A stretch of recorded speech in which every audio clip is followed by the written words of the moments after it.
হরে কৃষ্ণ, রাধে রাধে। শাস্ত্রমতে দোলের মতো পঞ্চম দোলেরও গুরুত্ব অপরিসীম। এই দিনে রাধাকৃষ্ণের বিশেষ আবির খেলা এবং নগর কীর্তনের আয়োজন করা হয়। শ্রী চৈতন্য মহাপ্রভু প্রেমকে পঞ্চম পুরুষার্থ হিসেবে প্রতিষ্ঠা করেছিলেন। পঞ্চম পুরুষার্থ হল ধর্ম, অর্থ, কাম, মোক্ষের ঊর্ধ্বে হিসাবে স্বীকৃতি দিয়ে এই উৎসব পালন করা হয়। এই বিশেষ দিনটি সেই আধ্যাত্মিক প্রেম উন্মাদনার জন্য পালিত হয়। দোলের আনন্দকে আরও কয়েকদিন ধরে রাখতে এই উৎসব পালিত হয়। এটা মূলত বৈষ্ণবীয় ইতিহাসের একটা অংশ, যেখানে পঞ্চমীতে বিগ্রহের পরিক্রমা এবং সন্ধ্যায় আবির খেলা হয়। হরে কৃষ্ণ, রাধে রাধে। বন্ধুরা, বুঝতেই পাচ্ছেন আজকে পঞ্চম দোল নিয়ে আমি আজকে বিস্তারিত বলবো। আপনারা অনেকেই কিন্তু জানেন না এই পঞ্চম দোল কাকে বলে, কেন পঞ্চম দোল পালন করা হয়, এর তাৎপর্য কী, সবটাই আমি আজকে বিস্তারিত বলবো। এবং পঞ্চম দোল কবে পালন হবে সেটাও আপনারা জানতে পারবেন এই ভিডিওর মাধ্যমে। আপনারা থাকুন পাশে। অবশ্যই এরকম আরও ভালো ভালো তথ্যমূলক ভিডিও আমি আপনাদের সামনে নিয়ে আসবো। আপনারা চোখ রাখুন এই চ্যানেলে। আর বলবো, আজকে যদি এই চ্যানেলে নতুন হয়ে থাকেন অবশ্যই চ্যানেলটা সাবস্ক্রিপশন করে পাশে থাকবেন। সকলের সাথে শেয়ার করে সকলকেই তথ্যটা জানার সুযোগ করে দেবেন। লাইক, কমেন্ট, শেয়ার করতে কিন্তু একদম ভুলবেন না। আর বলবো অল বাটনে প্রেস করে রাখবেন, তাহলে আমি ভিডিও দিলেই আপনারা পেয়ে যাবেন। তো আসুন আজকে আমরা পঞ্চম দোল কী এবং কবে এর বিস্তারিত আমরা জেনে নিই। বন্ধুরা, আশা করি আপনারা রাধাকৃষ্ণের কৃপায় ভালো আছেন। আমি সবসময় ভগবানের কাছে কামনা করি আপনারা সুস্থ থাকুন, আনন্দ থাকুন। আর এই পঞ্চম দোল হলো দোল পূর্ণিমার ঠিক 5 দিন পর। দোল হয় কবে? পূর্ণিমাতে। আর ঠিক 5 দিন পরে এটা পালন হয়। এটি হচ্ছে দোলযাত্রার পরবর্তী উৎসব, যেটা পঞ্চমীতে পালিত হয়। আর এই দিনে বিগ্রহে নগর পরিক্রমা করা হয়, কীর্তন এবং সন্ধ্যা রাতে বিশেষভাবে আবির খেলা হয়, অনেকটা দোলেরই মতো। শ্রী চৈতন্যদেবের প্রেমকে পঞ্চম বার্গ অর্থাৎ পঞ্চম পুরুষার্থ হিসেবে প্রতিষ্ঠা করেছিলেন। আর পঞ্চম দোল হলো সেই দিব্য প্রেমের আস্বাদনের একটি দিন। এবার বলি পঞ্চম দোল কবে পড়েছে। পঞ্চম দোল পড়েছে আগামীকাল রোববার, মানে দোলের থেকে 5 দিন হিসাব করলে আগামীকালই হয়, কারণ 3 তারিখ দোল ছিল, আগামীকাল 8 তারিখই পালন হবে পঞ্চম দোল। আপনারা দোল মোটামুটি জানেন কেন, কিসের জন্য। তো আজ পঞ্চম দোলের গল্প। কি এই পঞ্চম দোল? ফাল্গুনী পূর্ণিমা দোলের আনন্দের রেশ মিটতে না মিটতেই এসে যায় পঞ্চম দোল।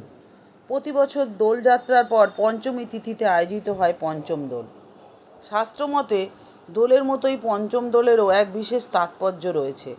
এই পঞ্চম কথাটির অর্থে অনেক তথ্য লুকিয়ে আছে। পঞ্চম দোল বড়ই তাৎপর্যের। ধর্ম, অর্থ, কাম, মোক্ষকে ছাপিয়ে পঞ্চম পুরুষার্থ প্রেমকে স্বীকৃতি দিয়েছিলেন স্বয়ং মহাপ্রভু শ্রী চৈতন্যদেব। কারণ এই প্রেম শ্রীকৃষ্ণের মাধুর্যের আস্বাদন করায়, যাকে বলা হয় ভক্তিভেদে রতিভেদে পঞ্চম পরকার। শাস্ত্ররতি, দাস্যরতি, সখ্যরতি আর বাৎসল্যরতি, মধুররতি, এই পঞ্চ বিভেদ। রতিভেদে কৃষ্ণভক্তি রস পঞ্চভেদ। শান্ত, দাস্য, সখ্য, বাৎসল্য, মধুর রস নাম। কৃষ্ণভক্তি রস মধ্যে এই পঞ্চ প্রধান, যার অর্থ হল শান্ত, দাস্য, সখ্য, বাৎসল্য ও মধুর রস। প্রেম ভক্তির এই পঞ্চরসেই 5টি গুণ পরিপূর্ণরূপে প্রকাশ পায়। এই মতেই পঞ্চম দোল পালন গৌড়ীয় বৈষ্ণবদের অন্যতম একটি রীতি। গৌড়ীয় বৈষ্ণবদের অনেকেই মনে করেন রাধাকৃষ্ণের দোলের দিন মহাপ্রভু শ্রী চৈতন্যদেবের দোল হওয়া উচিত নয়, তাই মহাপ্রভুর জন্য পালন করা হয় এই পঞ্চম দোল। কথিত আছে পঞ্চম দোলের সময় শ্রীকৃষ্ণ সখা এবং সখীদের সঙ্গে দোলায় চেপে আনন্দ করতেন, তাই অনেক জায়গায় এই বিগ্রহকে পালকিতে চাপিয়ে ঘোরানো হয়। এই পৌরাণিক গুরুত্ব অপার। বাংলার দোলে রাধাকৃষ্ণের চেয়েও বেশি মাত্রায় রয়েছে চৈতন্যদেব। ফাল্গুনী পূর্ণিমা তিথি, নক্ষত্র ফাল্গুনী, জনম লভিল গোড়া গৌর গুণমণি। আসলে শ্রী চৈতন্য মহাপ্রভুর জন্মতিথি হল দোল পূর্ণিমা। পরদিন মহাপ্রভুর অন্নপ্রাশন পালিত হয়। তারপরের দিন হয় মহাপ্রভুর পাদুকা নিয়ে শোভাযাত্রা। তারপর পঞ্চম দিনে হয় মহাপ্রভুর দোল। নদিয়া, নবদ্বীপ মহা ধুমধামে পালিত হয় এই পঞ্চম দোল। তবে নবদ্বীপ ছাড়াও আরও কিছু জায়গায় পালিত হয়। মালদায়ের হরিশ্চন্দ্রপুর, দুমকা সাদিপুর, বলরামচক, ধানভাঙা ও বাংলাদেশ সহ বিভিন্ন অঞ্চলে এই দোল আয়োজিত হয়। উৎসবের রীতি উদযাপন নাম সংকীর্তনের মাধ্যমে ভক্তরা সারাদিন নির্জল উপবাস করেন এবং হরে কৃষ্ণ মহামন্ত্র জপকীর্তন করেন। এছাড়াও এদিনকে মহাপ্রভুর বিগ্রহকে পঞ্চামৃত এবং সুগন্ধি জল দিয়ে মহাস্নান করানো হয়। ফুল মালায় অলঙ্কারে নতুন পোশাকে সুসজ্জিত করে বিগ্রহকে দোলায় বসিয়ে পায়ে আবির দিয়ে উৎসবের সূচনা হয়। সন্ধ্যের সময় চন্দ্রোদয়ের পর মহাপ্রভুর বিশেষ ভোগ নিবেদন করা হয় এবং ভক্তরা অনুকল্প বা ফলার গ্রহণ করে উপবাস ভঙ্গ করেন। এর তাৎপর্য এবার আপনারা জানুন। বৈষ্ণবদের বিশ্বাস অনুসারে শ্রী চৈতন্য মহাপ্রভু হলেন রাধা ও কৃষ্ণের মিলিত তনু। গৌড়ীয় বৈষ্ণব দর্শনের সবচেয়ে গভীর অনন্য তত্ত্ব হলো এটা। এই দর্শন অনুযায়ী কৃষ্ণ নিজেই রাধার ভাব ও কান্তি অর্থাৎ গায়ের রং গ্রহণ করে শ্রী চৈতন্য রূপে আবির্ভূত হয়েছিলেন। মহাপ্রভুর বাহ্যিক রূপ সোনার মতো উজ্জ্বল তপ্ত কাঞ্চন বর্ণ, যা রাধার গায়ের রং বাহ্যিক, কিন্তু তার অন্তরে বিরাজ করেন স্বয়ং কৃষ্ণ। এই জন্যই তাকে গৌর হরি বলা হয়। শ্রী চৈতন্য চরিতামৃততে বলা হয়েছে, রাধাকৃষ্ণ এক আত্মা এবং দুই দেহধারী, অনন্য বিলাসে রস আস্বাদন করি। অর্থাৎ রাধাকৃষ্ণ সর্বপ্রথম হলো এক, লীলার কারণেই দুই দেহ ধারণ করেছিলেন, কিন্তু মহাপ্রভুর রূপেই তারা পুনরায় এক দেহে মিলিত হয়েছিলেন। এই মিলিত তনুর মাধ্যমে তিনি জগৎকে প্রেম নামক পঞ্চম পুরুষার্থ শিক্ষা দিয়েছিলেন, যা মোক্ষের চেয়ে উচ্চতর বলে বৈষ্ণব শাস্ত্রে স্বীকৃত। নামে গানে পঞ্চম দোল। ধুলট বা পঞ্চম দোলের আগে পরিক্রমায় ঢল নামে বহু ভক্তবৃন্দের।